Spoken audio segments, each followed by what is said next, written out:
Rubio mencetuskan kejutan diplomatik di Washington apabila meletakkan Brazil pimpinan Lula sebagai pengecualian besar dalam Amerika Latin yang menurutnya telah kembali berjalan seiring dengan Amerika Syarikat. Kenyataan itu dibuat pada hari Selasa, 2 Jun 2026, semasa memberi keterangan di Jawatan Kuasa Hubungan Luar Negeri Senat Amerika di bangunan Dirksen, dan ia dianggap sebagai amaran langsung kepada Brasilia. Sementara lebih daripada sedozen negara di rantau ini bersekutu dengan Rumah Putih dalam aspek keselamatan, ekonomi dan memerangi pengaruh Cina. Kerajaan Brazil kelihatan berada di luar kumpulan itu bersama-sama dengan kerajaan yang dianggap sebagai masalah oleh Washington. Rubio tidak merasmikan perpecahan itu, tetapi meletakkan Brazil pimpinan Lula dalam kategori politik pihak yang tidak boleh dipercayai. Apa yang Rubio lihat pada Brazil pimpinan Lula? Kenapa Washington mengasingkan Brasilia dalam kenyataan itu? Bagaimana kepungan ini boleh berkembang sekarang? Saya akan ceritakan semuanya kepada Anda. Jika Anda suka kandungan yang terus terang dan tidak berbelit-belit seperti ini, pertimbangkan untuk melanggan. Karena di sini ada video seperti ini setiap hari.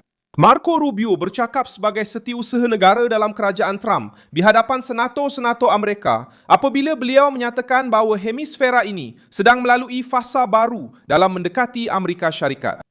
Beliau menyebut satu gabungan negara-negara sahabat yang bersedia bekerja sama dengan Washington dalam aspek keselamatan dan kemakmuran ekonomi. Selepas itu, beliau menyenaraikan pengecualian Nicaragua, Kuba, Venezuela, kerajaan semasa Kolombia di bawah Gustavo Petro, dan dengan nada yang tegas, Brazil. Ayat itu telah dikira dengan teliti kerana ia diucapkan dalam satu sesi pendengaran rasmi mengenai bajet Jabatan Negara dalam suasana di mana setiap perkataan menjadi isyarat dasar luar negara. Pesanan itu ditujukan kepada Lula kerana Rubio telah menjelaskan bahawa Rumah Putih melihat rantau tersebut sebagai kawasan strategik. Setiausaha itu berkata bahawa Amerika Syarikat perlu mengubah rangkaian sekutu baru ini kepada tindakan yang konkret selepas 20 tahun pengabaian. Tempoh di mana China dan kuasa-kuasa global lain telah maju di hemisfera barat. Menurut pandangan Washington, kemajuan ini telah menyebabkan beberapa negara bergantung secara berbahaya kepada rejim yang menggunakan perdagangan, kredit, teknologi dan infrastruktur sebagai alat pengaruh. Brazil telah masuk dalam senarai buruk ini kerana kerajaan Lula bertegas untuk menjual autonomi sambil membuka ruang politik kepada Beijing. Mengkritik tindakan Amerika dalam krisis rantau dan menganggap hubungan rapat dengan Trump sebagai rundingan perdagangan biasa. Rubio menunjukkan bahawa bagi Rumah Putih ia bukan perkara biasa. Washington memerhati pelabuhan, tenaga, teknologi, perlombongan, kritikan, jenayah terancang, undian dalam forum antarabangsa, dan kehadiran Cina di halaman belakang strategik Amerika Syarikat. Lula disinilah Brazil pimpinan Lula mula dilihat sebagai pihak yang berada di luar papan catur Amerika. Ucapan itu juga berlaku pada hari yang sama apabila ketegangan perdagangan meningkat ke tahap yang lebih tinggi.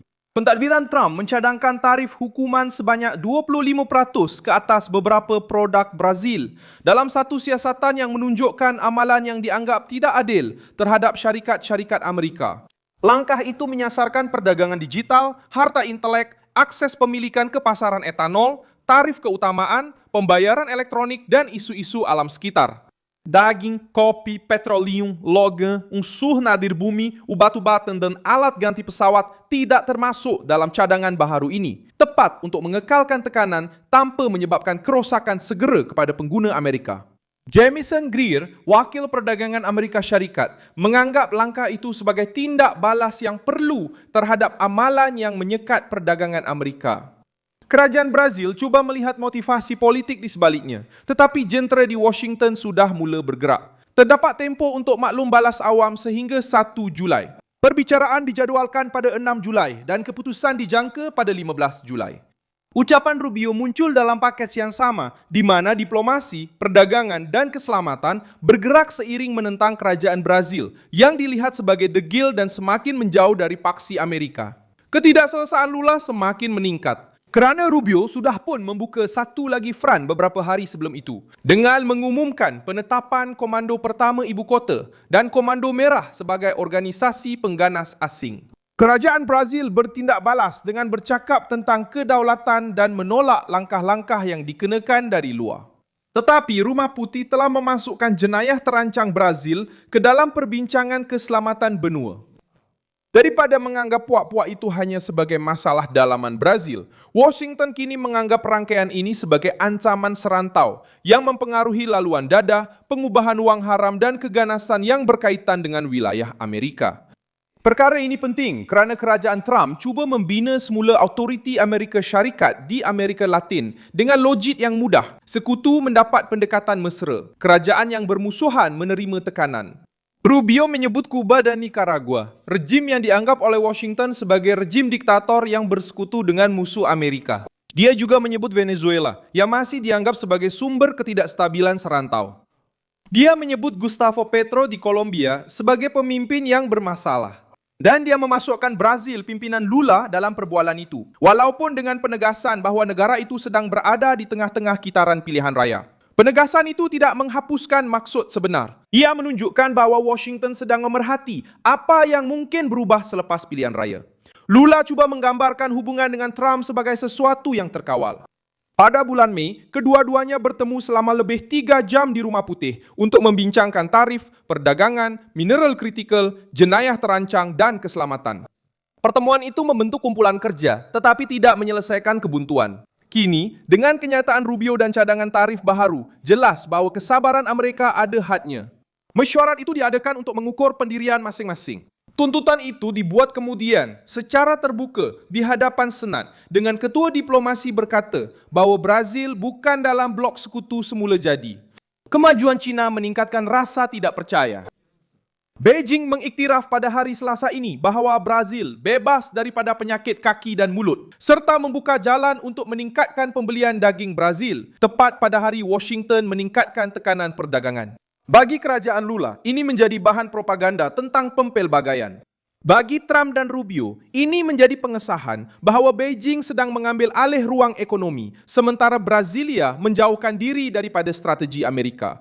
China membeli, membiayai, berunding dan memberi ganjaran secara politik.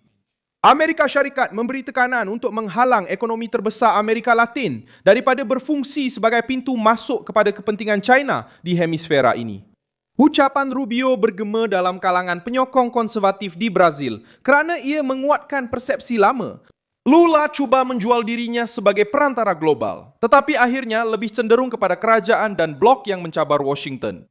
Apabila Setiausaha Amerika berkata bahawa rantau ini penuh dengan pemimpin yang menyokong Amerika Syarikat dan menunjukkan Brazil sebagai pengecualian, beliau memberikan gambaran politik yang keras.